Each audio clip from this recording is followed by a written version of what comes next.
Oh, welcome to another Calvin Run Reviews. Hello. First one we've done since the London Film Festival. It is indeed. As promised, it's Thor Ragnarok. Which I'm still a big fan of the MCU. I got a sense after we went to see this one, you're getting a bit tired of it now. Yeah, I think after something as good as like the Amazing Spider-Man, Spider-Man Homecoming, I think I kind of expected a bit of a higher standard. And don't get me wrong, I do really enjoy Taika Waititi as a director. I think he's very good. Yeah, I really enjoyed his last film, The Hunt for the Wilder People. Yeah, he won several awards for that, I believe. But I kind of feel that Thor has been a bit of a letdown in the franchise for a while. Well, Thor's been the only one that's not had a consistent director across any of the films, because the Russo brothers did 2 Captain America films, Jon Favreau did 2 of the Iron Man films, James Gunn's done 2 of the Guardians of the Galaxy films, and I suspect he's coming back with the 3rd one. Yeah. Whereas with Thor, I mean, the first film was directed by Kenneth Branagh. Yeah. Then the next one was directed by the guy who went on to direct Terminator Genesis. Mm. So we all know how that turned out. But yeah, I don't know. My criticism aren't really with the film so much as the franchise and the direction it's taken at the moment. I don't think this is a bad film. I think it's enjoyable. The humour's very good and it's quite witty. But I don't think it's incredible, and I don't think what Marvel's doing currently is the best. But anyway. I will say though, this is my favourite of the Thor films. Yeah, no, I do think it's the best of the Thor films, though. Yeah, I think it's the best. It's the most consistent of the 3. I think, even though I still think it has a couple of problems, but and it's the weakest of the MCU films I've seen this year. Yeah. This year, but that's just because Spider-Man Homecoming was so good, yeah. And I really enjoyed Guardians of the Galaxy too. But as a whole, I think it's a really damn good one. I think Chris Hemsworth's still very good in the role.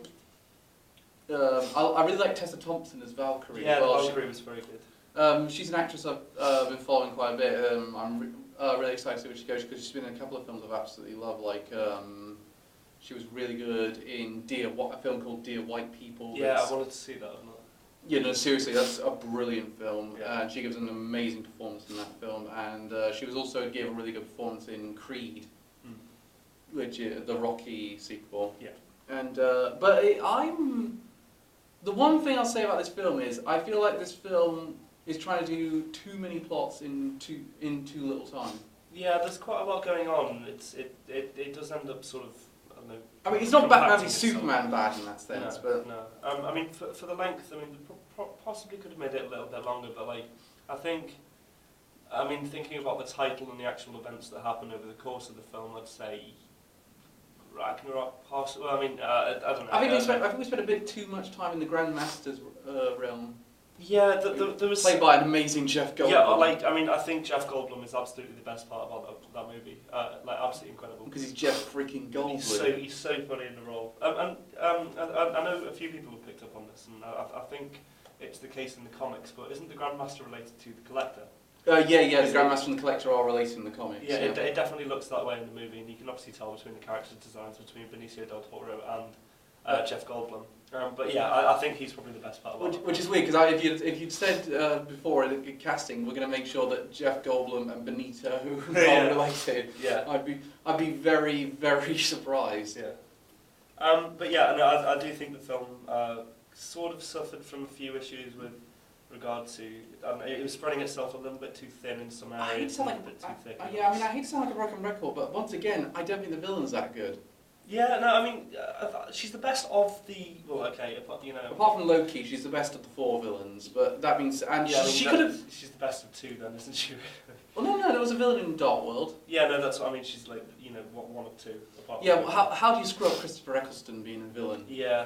I feel like I don't know. I feel like because of the proximity that it came out to Guardians of the Galaxy, it was sort of shoehorned into the Ronan category of villains. I mean, not that Ronan was bad, but I've just realised there's been 2 Doctors now in the former Doctor Who's in the MCU. Yeah, David Tennant. David Tennant and Jessica Jones and Chris Eccleston in For the Dark World. So you got to wonder which villain Matt Smith is going to be. Yeah. Or Peter Capaldi. Is Peter Capaldi in the MCU yet? No, I don't think so.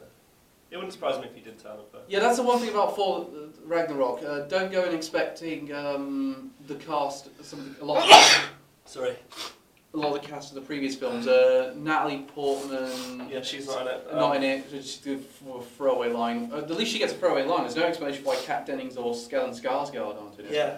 Interestingly enough, I only just realised that the guy that plays it, Bill Skarsgård, is related to Stellan. Yeah. That I didn't even know that was his name until the other day. So. But thanks for IMDb.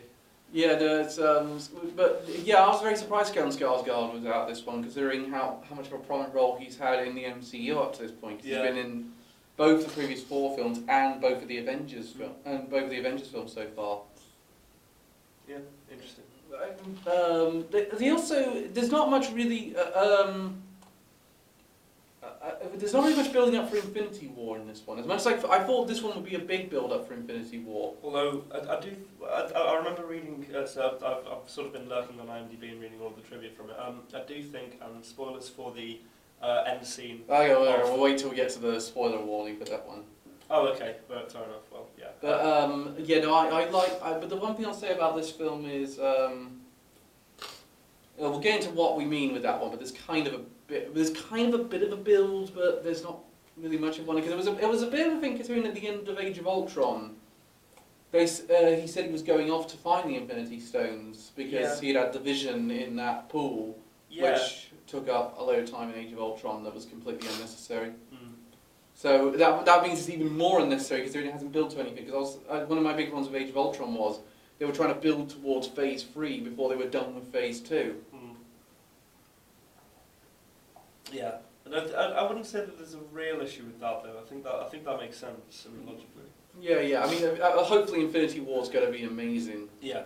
When it comes out. I mean, that's next year release, isn't it? Yeah, next summer. Where it's coming out between Black Panther and Ant-Man and the Wasp. Yeah. Why is Black Panther getting a movie so early? He's been in one. I don't know. Well, because Black Panther's a pretty prominent character in the MCU. I remember in the Avengers animated series, he was one of the founding members. Yeah, I'm still salty about no Black Widow / Hawkeye movie. I mean, comparatively. I mean, they're not that interesting characters, even in the comic context. I mean, I've been reading a couple of issues of their solo series, and I never really stuck too much. In fact, my favourite Hawkeye series was All New Hawkeye, but that's because it was about him training a new person to take on the role. That was quite interesting. But I wasn't expecting much fallout from Civil War. We're going to probably get more of that around Infinity War coming. Yeah. Well, even Black Panther's going to play more of a part, considering that. Well, yeah. I mean, in terms of the actual events that have gone on, I think Thor's quite separated from. I mean, he wasn't even in Civil War, for example. So I think as a result of that, we haven't really seen the full extent of what's happened, because we haven't seen like a main a main Avengers cast. Kind of ironic, considering what Thor's role was in the Civil War comic. Really, was it more prominent? Well, I mean, it was a bit of a oh boy, we're doing this type thing. Yeah, fair enough. But yeah, so back to Cate Blanchett in the role of Hela.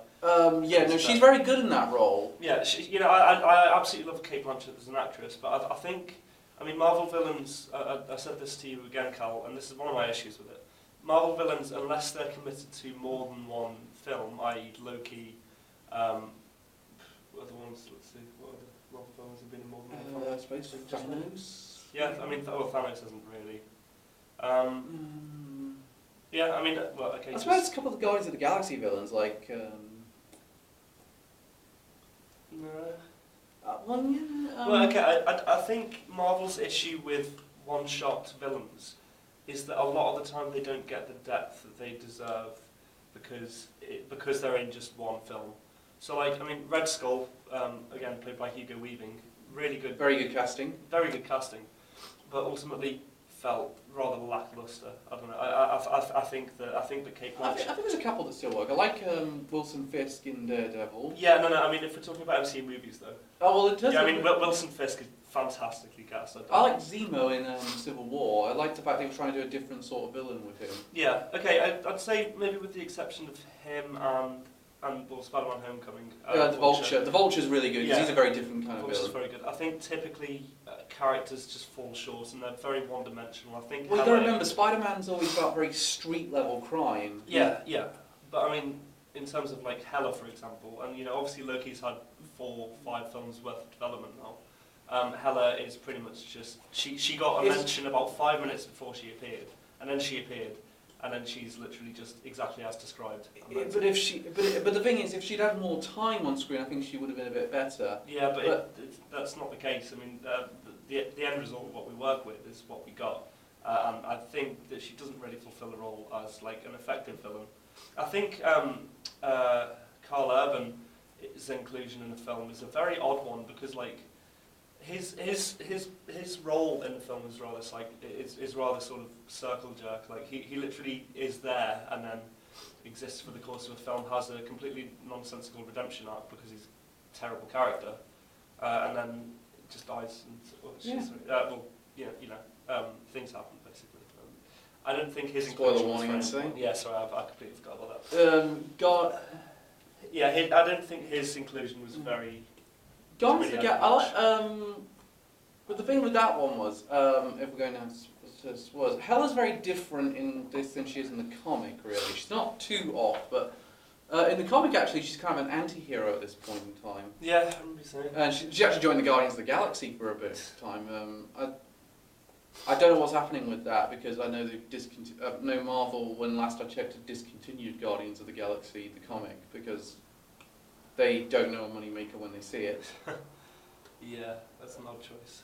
Yeah, I would have thought right now, especially series. I get why Fantastic Four's been completely cut from Marvel right now, but following the events of Secret Wars, but.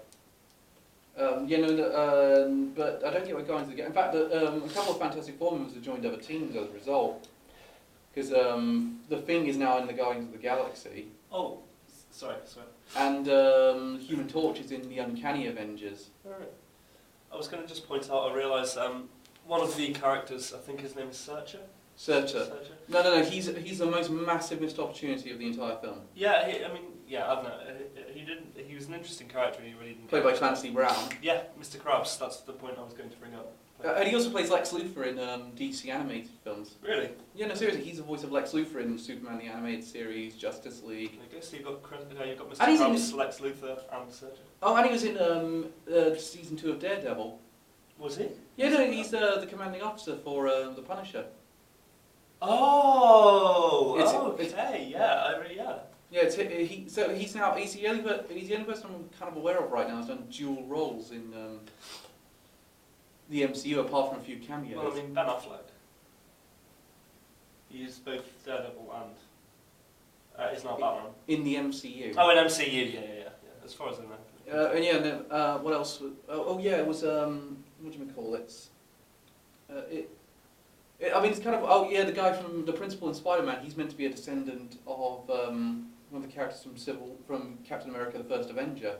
What? Seriously, in fact, if you look close, you can see his picture on the wall. I saw it in this Easter egg video. That's so clever. That's cool. Because they hired the same actor to play it. Oh, okay, that's quite funny. Okay, that's quite good. So they made him a descendant of the. Yeah.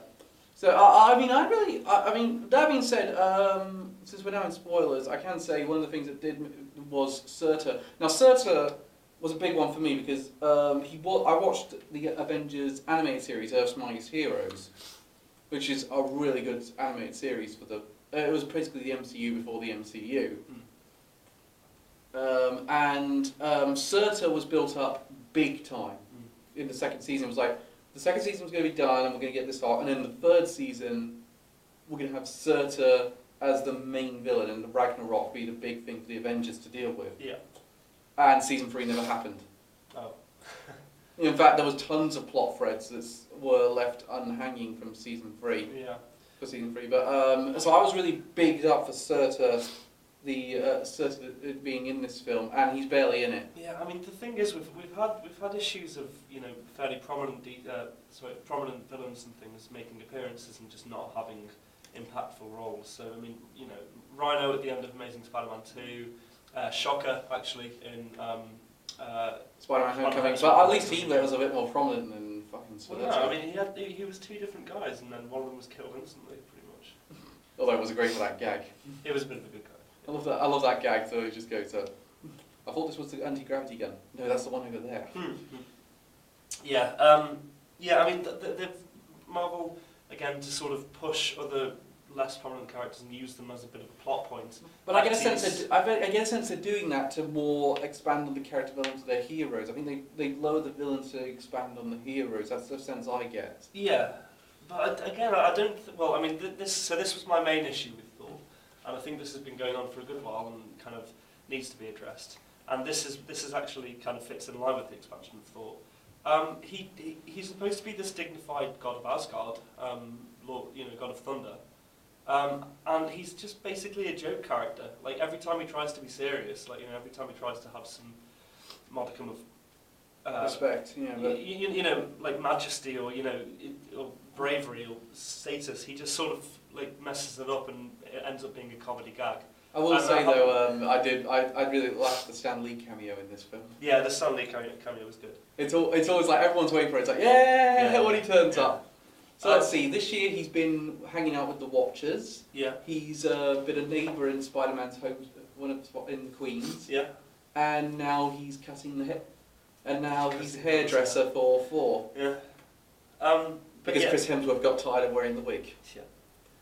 But yeah, so I do think that while Thor's, while we've had 3 solid films of Thor and like 2 ensemble pieces. No, we've had 2 good Thor films. We've had 2 good Thor films and 1 rather weak one. Solo films is what I'm saying. Yeah, no, I'm still saying solo films. We've had 2 solid good Thor films. We've had 1 weaker one. Yeah, but we've really seen a departure from the character that he is. Like the only sort of moments where Thor shows his qualities as a leader and as a fighter, and sort of to have these aspects of bravery and respect, they're instantly just put down by comedy. I don't mind it too much. Well, no, I just think that as like this prominent character in the Avengers. At least Captain America, for example, has his start. I think they at least give Thor a couple of moments like that. I don't say he's completely a joke character. I mean, you do. At the end, definitely looks like they're going to move very heavily towards that with Infinity War and beyond. Yeah. Although whether Hemsworth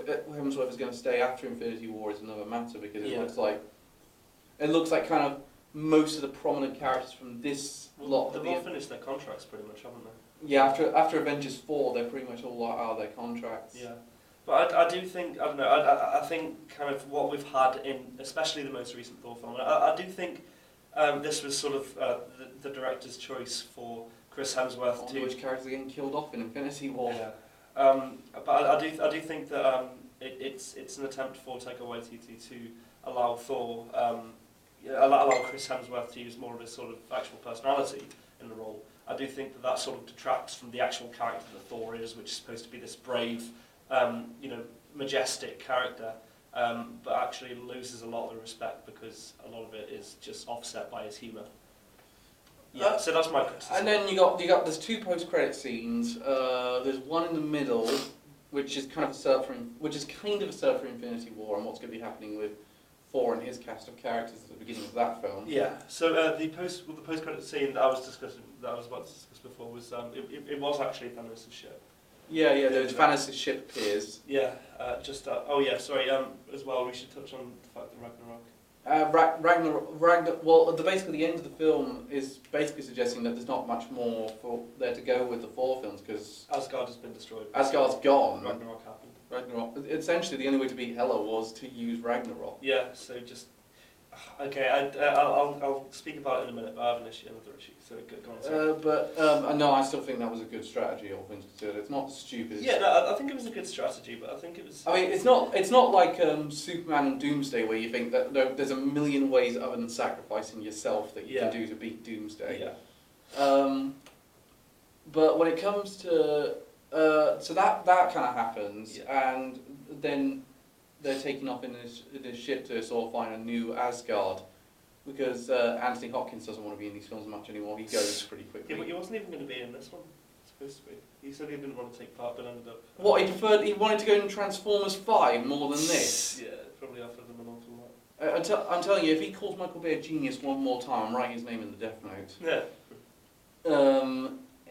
It's a case of, and that kind of happens, but Oh yeah, Benedict Cumberbatch is in it briefly as Doctor Strange, if anyone's aware of the mid-credit scene of Doctor Strange. Yeah, that was an interesting one. I quite liked I quite like that Doctor Strange is having more of a role in this, because he's I do like Cumberbatch in that role. Well, it was a good way to include him in the actual MCU, I think.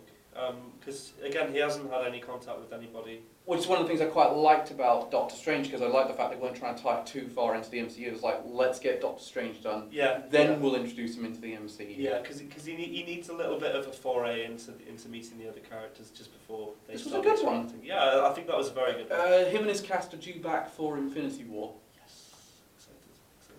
Yeah, seriously, it looks like everyone's going to be in Infinity War. Yeah. This is probably going to be the most expensive blockbuster ever. Yeah. So everyone needs to see it, otherwise it's going to bomb at the box office. And well, it's not going to bomb at the box office. Everyone's going to go see it. Yeah, no, I'm going to be. That's why I'm going to be really annoyed with anyone pirating that film, because it essentially you won't be saying to the studio, we don't want films like this. We want films like Transformers, which I'm glad that failed at the box office as much as it did. Mm. Because it at least gives the message forward that we're sick and tired of it. Yeah, I mean, I feel like that should have been made abundantly clear anyway, but yeah. But now the box, it looks like you'll list to the box office knows what people said, don't even go and see it ironically. Yeah. Because there's no irony anymore. Yeah. This is getting ridiculous. Yeah. But with Thor, I mean, final thoughts.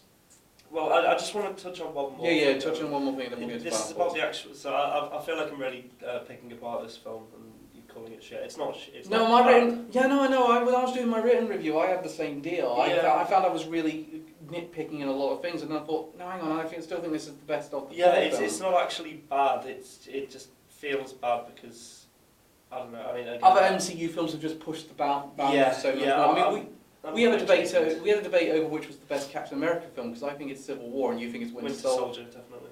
I'd still go with Civil War. I think Civil War pushed the boundaries a lot more than Winter Soldier did, and I think it also was more the realisation of what the MCU could have been, everything that the vision had been for it in one place, and it felt like this was the culmination. And immediately, as soon as I saw it, I said, I want to see it again. Yeah. Whereas with Winter Soldier, it took me a while before I saw it again. Mm. I think it's hard to compare the two of those, just because, like, I mean, again, like, you've got the big ensemble piece with Civil War. I mean, I really did enjoy Civil War, but I think I preferred the world against Captain America aspect of Winter Soldier. It's kind of in Civil War as well. Yeah, but I mean, that's where Hydra is basically revealed to be still alive and around. Yeah, and I mean, Shield. I like the fact they actually incorporated that into season 2 of Agents of Shield. Oh, did they?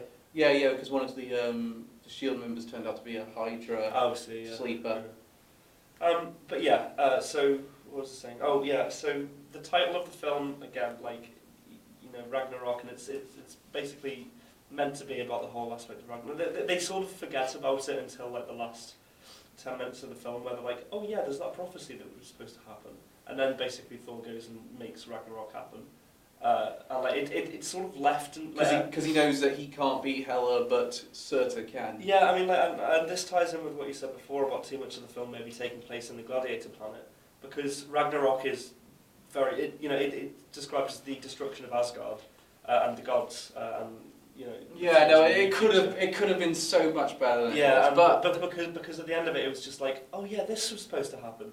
Oh yeah, that's the title of the film. We should include that, and then they included it. But at the same time, I'm not too disappointed with it. Yeah, no. I've been way more disappointed by other films in the past. I was way more disappointed by Batman v Superman, for example, because that promised so much and didn't quite deliver. Yeah, it's left us with a very good future for the series. I think, though, that's one of the high points I would say is the open ending. Yeah, the open ending kind of works. I'm looking forward to seeing where they go with this. Yeah. We haven't even discussed the Hulk actually. Oh God, yeah, the Hulk is fairly prominently. And I really like it. This is one of Mark Ruffalo's best performances in the role. Yeah. What?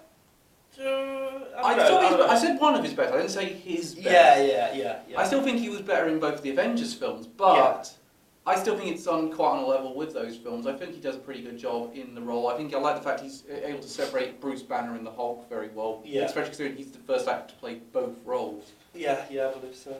But I did really, I did enjoy the Thor's role. I will say, like, I loved the Gladiator, everything about the Gladiator. Yeah, even the line I'm glad they kept the line and didn't keep for the trailer. We know each other. He's a friend from work. Yeah, Even Taika Waititi coming in as the role of the rock dude as well. Yeah, that was good. Yeah, really good.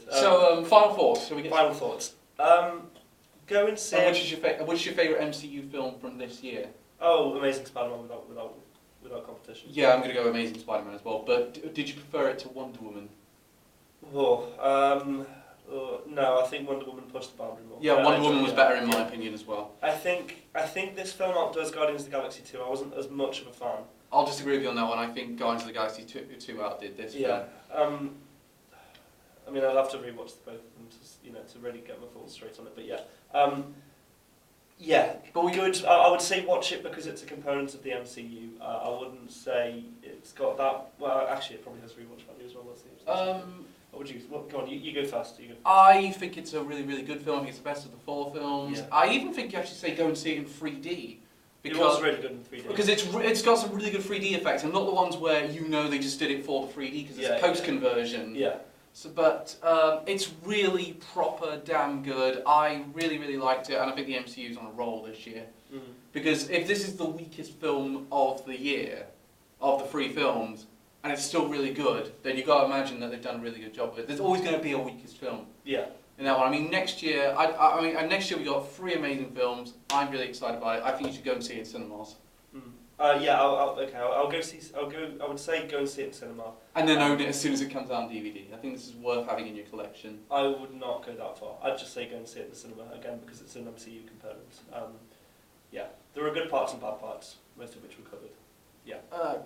Okay, so we were gonna do Murder on the Orient Express, but I'm away this weekend. You're away this weekend with Katie, who turned up in our Florida project review. She did indeed. So next time we're doing this, we're probably doing Justice League. Yeah, God. Which I got our tickets for that. Ooh, when is it? It's the 17th of November. Is it that soon? It's literally in just over 2 weeks. Oh my God! Excellent. And we're going to go see it, and we won't need to buy popcorn in advance because we got the gallery, which means we get free popcorn and a bar to order drinks ourselves, and we get proper bigger seats as well. I figured since we're not doing it for Star Wars, I figured I'd save my gallery seats for Justice League. Hell yeah! Now please don't suck. You're on a roll with Wonder Woman.